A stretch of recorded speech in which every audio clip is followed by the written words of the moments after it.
Hello, this is Viviane with Food and Style, and welcome to my kitchen. And I've got to say today I'm really unbelievably excited because we're going to make one of my most favorite dishes ever. And that particular dish reminds me of all my times going to Tuscany in the summer. Usually we end up staying in a little place near Siena and always going to visit a little village called Monteregioni. And this is probably one of the most beautiful medieval villages, so beautifully preserved in Tuscany. And there's a restaurant there called Il Pozo, and that restaurant has a beautiful terrace filled with flowers and surrounded by vines, and they make one of my most favorite dishes, which is fried zucchini flowers. So today I'm going to demonstrate my own version of this. They do not stuff theirs, but I'm going to stuff zucchini flowers with fresh ricotta and herbs from my garden, and then we're going to pan fry them. I'm very excited about this recipe and can't wait to start. Best way to get zucchini flowers, unless you grow it yourself, and you know zucchini plants are very abundant, they just bloom all the time throughout the summer, is farmers market, and ask your favorite farmer if they grow zucchini, if they could pick flowers and order them ahead of time and go pick them up at the farmers market. That's exactly what I did with these. I've mentioned Nevia No before, and she actually told me this morning that she picked those flowers at 5:30 this very morning with a flashlight. Now, isn't that love? I would say so. So here they are. Look how gorgeous they are. I even have one with a little baby zucchini attached to it. And this is what we're going to use today. The first step is to actually make the batter. And for that, I need 1 cup of flour. Put that in a bowl.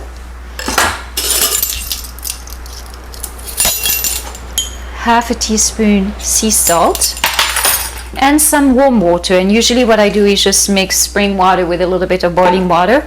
It just needs to be warm to the touch, and you're going to whisk your batter. Now you see it's looking kind of thick, and what we need to do here is to actually let this sit for about an hour, so make sure you do this ahead of time. The next step is to actually finely chop some fresh herbs, and yeah, I have them from my garden. By the way, you know, this is a really wonderful way to preserve fresh herbs. Whether you pick them from your garden or buy them from the store, rinse them in the cold water and wrap them in a paper towel this way.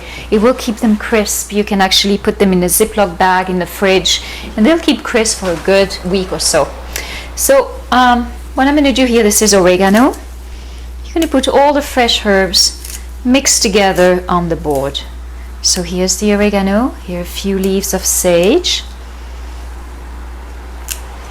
and we have some basil,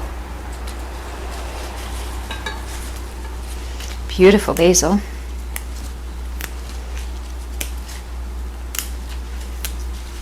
some fresh parsley, and some thyme. Now, it's a little bit of a pain in the neck to get rid of the thyme leaves, but this is the way I do it and it works fine. Now, once your herbs are all on the board, you're going to coarsely chop them. And once they're coarsely chopped, you want to very finely chop the herbs. It takes a little time, but my God, it smells so good. All right, we're done. I'm going to transfer that into a little bowl. Now, to make the stuffing, you're going to start with 1 egg. Lightly beaten, and then 1 cup of fresh ricotta. This is ricotta, handmade ricotta. It's not the factory made one. Actually, I just have to take a moment to read you the label. This is from Fairway Market, although I can get fresh ricotta made around where I live from Italian specialty grocery store, and actually that's a really great way to find fresh ricotta. But this is what Fairway says about theirs. It says ingredients: pasteurized cow's milk, salt, rennet, not like that packaged stuff in the dairy case. We won't call names. Keep refrigerated. Don't you love it? It's good. All right, so we're going to measure 1 cup, and look how thick it is. Not only thick, but you can see the curds are nice and big. All right, here's our 1 cup. Goes in with the egg, and then you're going to add 1 shallot. I actually finely chop this just like I did the herbs. So 1 shallot goes in. Then you're going to do 3 tablespoons of this wonderful garden herbs that I chopped. Half a teaspoon sea salt. A little black pepper. And you're going to mix this well.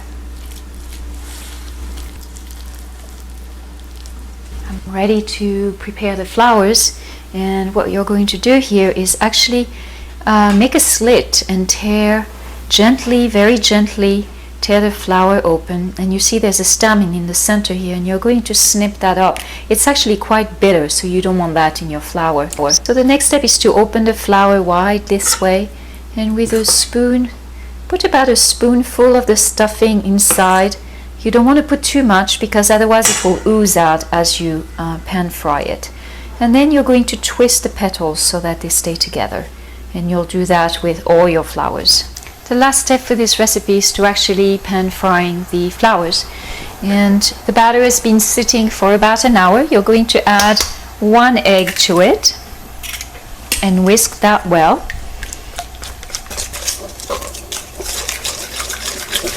Now while I've been doing this, I've heated up my pan and I can tell it's ready. Tapping the edge is very, very hot. You're going to add half a cup of olive oil.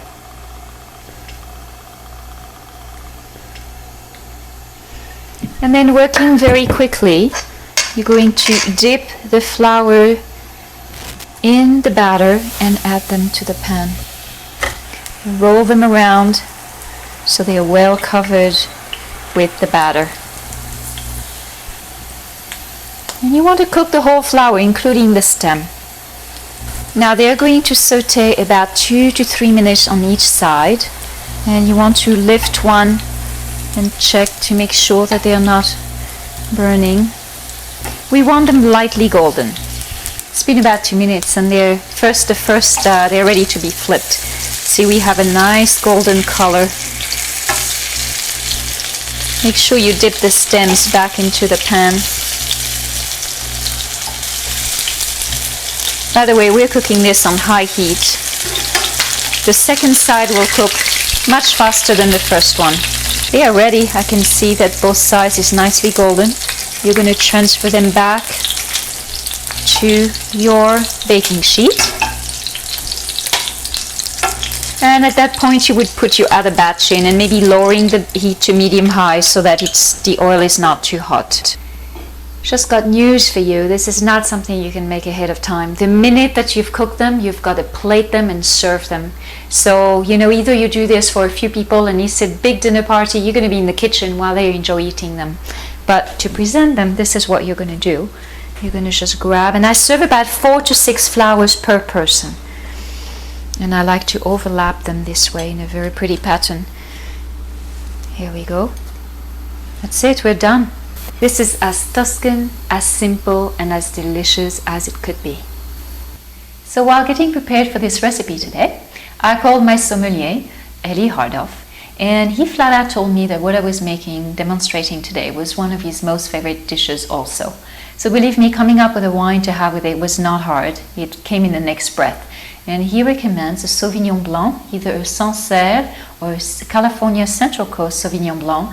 He said it should be dry, crispy, with mineral and herbal notes.